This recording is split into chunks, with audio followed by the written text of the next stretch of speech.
안녕하세요. 동서 비교철학 17회차입니다. 그래서 이제 유럽인들은 이제 실제 리얼리스틱, 실제를 중시하고 이게 이성으로서 구별하고 뭔가 분석적 방법을 사용하고 또 실제는 본질이라고도 부르는 거예요. 객체라는 현상의 뒤에 숨어 있다고 합니다. 그래서 궁극적인 실제는 불가시성, 보이지 않는다고 하죠. 본질은 보이지 않는다고 하는 거죠. 이데아라던가 하느님 같은 것들은 보이지 않아요. 대신 이 하느님은 창조물이고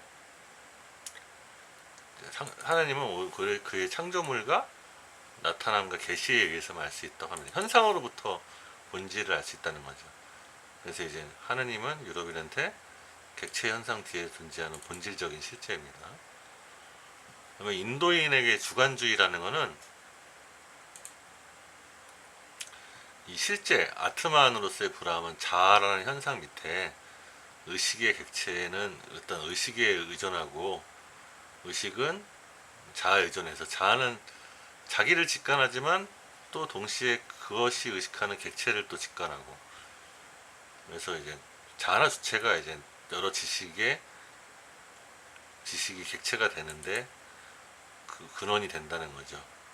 그래서 이 자아라는 주관이 모든 지식에 대한 근원이고 궁극적 실제는 브라흐만 같은 깨달음 같은 이런 것들은 현상이 아니라 현상 나타나지 않는 것 속에서 발견된다고 합니다. 깨어있는 의식이 꿈을 지나서 꿈없는 의식으로 변할 때만 어떤 이원론, 주관과 객관의 이원론이 사라지고 주관과 객관의 이원론이 사라져서 부열이 사라져서 하나가 된다는 거죠. 그래서 이 아트만, 자아 자체는 꿈없는 의식과 동일하지는 않지만 또 무의식적이면서도 자아에 대한 의식조차 없는 의식이다. 뭐 이런 식으로 여러 가지 얘기합니다. 그다음에 중국인의 참여는 나타난 자신을 그대로 받아들이는 것이라고 저는 얘기하고요. 그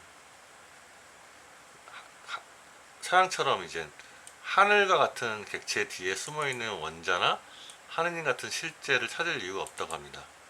그냥 직접 지각할 수 있는 현상을 진실한 것으로 받아들여요.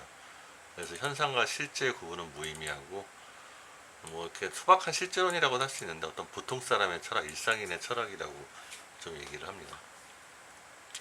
그 다음에 형이상학적인 전제는 본자면 유럽인들은 진실하려고 노력하는 유럽인의 이상은 외부가 더욱 진실하고 객관적인 거, 객체, 원자나 하나님 이게 더 이제 또 이데아이기도 하죠. 이게 더 진실이고 탐구되는 대상이 탐구하는 사람이나 탐구를 수행하는 자아보다 더욱 진실하다고 합니다. 이념과 사물의 일치로서의 진리는 어떤 주관적이라고 합니다. 이념이 진실된 사물과 일치하느냐가 실제와 주관적 관념과 일치하느냐보다 관건이라고 합니다.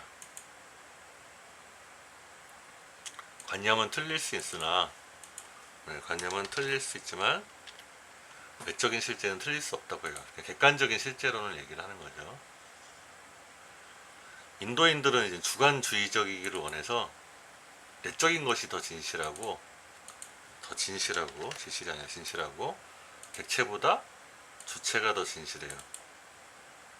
주체보다 자의식 밑에 있는 진정한 아트만 이 진실이라고 합니다. 우리 주체도 우리가 감각되고 경험되는 한에서는 현상에 불과하니까 우리 감각되는 주체 이전에 감각될 수 없는 근원적인 깨달을 수밖에 없는 자아 아트만이 진실하다는 거죠. 요가라는 거는 그래서 관념과 사물이 일치하는 데서 진리 찾는 게 아니라 어떤 자아와 우주적 자아 브라만과 일치해서 진리를 찾아요. 그것이 일치됐을 때 그것은 진리라기보다는 뭔가 실제 브라만적인 우주적인 진리 자체에 대한 직관이고 떨어져 있는 진리를 찾는 게 아니라 실제 자체를 찾는 겁니다. 그래서 요가가 찾는 진리는 사티아라고 인도말로 얘기하는데 실제로 향하는 것, 내적인 실제로 향하는 거라고 합니다. 현실에 참여하는 중기력의 이상, 이거 이제 공자가 정치를 추구하고 맹자가 왕조 정치 얘기하는 거에서 이제 설명되는 것 같아요. 그래서 소박하게 실제적이어서 나타낸 실제를 그냥 실제가 그대로 나타남으로 받아들이기 때문에 다른 곳에서 실제를 찾을 필요가 없다고 그래요. 실제라는 것은 우리가 일부러 요청하거나 찾는 것이 아니라 자신과 다른 사람들이 같이 커다란 도에 참여해서 여민동락 이런 것도 얘기하죠. 어떤 실질적인 삶의 문제인 거예요. 형이상학적인 문제로 자신을 괴롭힐 필요가 없고 자기의 내적 본성과 만족을 추구하는 감정, 이 감정이 중요한 거죠. 감정이 진실한 것이고 내부보다 외부를 더욱 진실하다 볼 필요도 없고 또 양자 모두를 진실로 받아들여야 된다고 합니다. 일상성이나 상식이나 생명을 중시하는 거죠. 방법에 있어서 이제 리얼리스틱하기를 원하는 유럽인은 자신 밖에서 대상이 현상 뒤에서 실제를 찾기 때문에 과학적이라 하고 객관적이라고 선호 감정이나 희망, 평형 같은 주관적인 요소를 배제합니다. 그래서 서양에서 과학이 발달했죠. 그래서 보이지 않는 원자는 직접적인 관찰은 안 되지만 간접적인 접촉으로 관측 도구라든가 측량과 수학에 의해서 발견되죠. 그래서 실제에 대한 측량이 가능하다는 전제에서 측량이 중요해요. 실험이 중요해지는 거죠. 실험이. 측량이라는 것은 결국 또 실험이기도 하고요.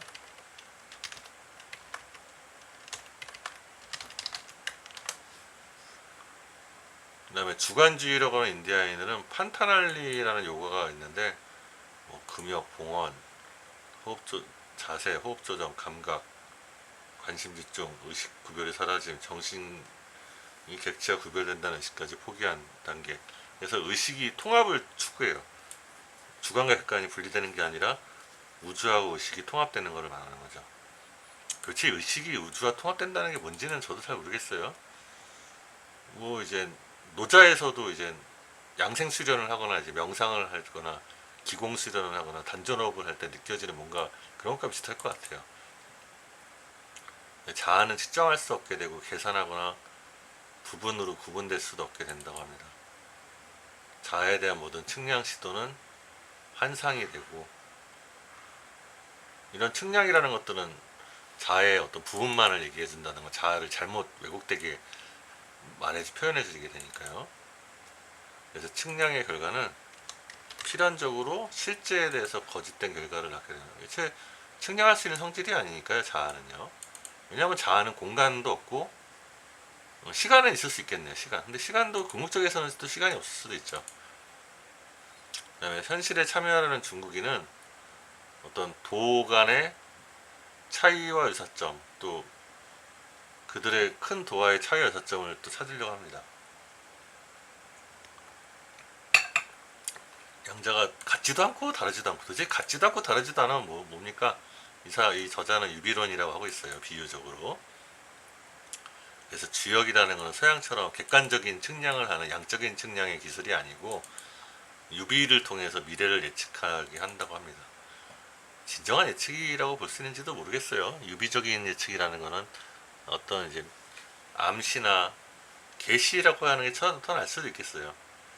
그래서 이제 우리 본성을 받아들여서 본성의 길만 따르면 어떤 사물의 뒤에 실제를 찾을 필요도 없을 것이고 측량 기술도 필요 없고 우리 자아 뒤에 실제를 찾을 필요도 없고 또 객체와 주체에 대한 의식을 제거하려는 노력도 필요 없게 된다고 합니다. 그냥 내 모습 있는 그대로가 삶의 완전한 모습이라는 거죠. 그리고 서양의 이성주의자는 사물의 현상 뒤 자아를 구성하는 기초요소, 기계적 방법, 수학적인 거죠. 기계적 방법은 환원적이고 그 다음에 사물의 현상 뒤에 숨어있는 불가시적인 하느님의 본성 이런 것들을 추구합니다.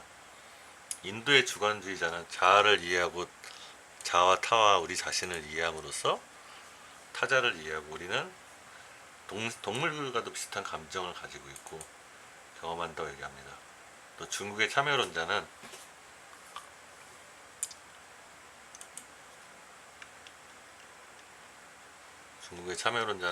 타와 타자가 비슷하면서도 다르다고 그냥 같다고만 하는 게 아닙니다. 다르기도 하다면 합니다. 중용의 원칙을 추구합니다. 유럽인은 이성을 이상으로 해서 하느님은 합리적이라고 합니다. 인도인은 직관을 이상으로 해서 브라만이라는 구별 없는 존재는 순수 존재고 순수 의식이자 축복, 모든 구별이 없고 정화된 직관이고 궁극적 실제고, 윤회를 통해서 나타나는 모든 자아들 속에 있는 아트만과 다르지 않은 브라만이라고 합니다. 이 전지라는 것도 궁극적 실제에 대한 직관이라고 해요. 중국인은 참여를 도로 상정해서 자연적인 성장이라던가 구별을 직관하는 게 아니라 또 순수한 존재만 직관하는 것도 아니고 그저 진행해 가면서 이러한 의식은 때가 되면 모든 존재가 자연히 알게 되는 자연스러운 자연에 대한 자연스러운 리듬에 자신의 몸을 맡기는 걸 것 같아요. 유럽인들은 되게 이제 인간적인 영웅, 이상적인 인간상으로서 전문가, 인도인은 요가 수행자, 직관을 추구하는, 중국인은 삶을 있는 그대로 즐기는 사람, 이 본성과 현재 상태를 즐기는 사람, 이런 사람을 강조합니다. 결국 사람에게는 생물학적으로 문화적으로 차이점보다는 유사성이 더 많고 각기 다른 강조점이 있을 뿐이고, 비교라는 것은 자신이 속해 있는 문화 이해에 도움이 되고 다른 문화에 대한 이해에도 도움이 된다고 합니다. 끝으로 세계 문화의 도래에 참여하고 있는 사람들이 해결할 문제들에 대해 새로운 통찰력을 제공해요. 그러니까 이제 결국 우리 문화에 없는 것을 다른 문화에서 발견하고 또 다른 문화에 없는 것을 우리 문화에서 발견하기 때문에 새로운 통찰력을 발견할 수 있겠죠. 서로 보완되는 점과 또 융합될 수 있는 점을 발견한다는 일일 것 같습니다. 네, 이걸로 마치겠습니다.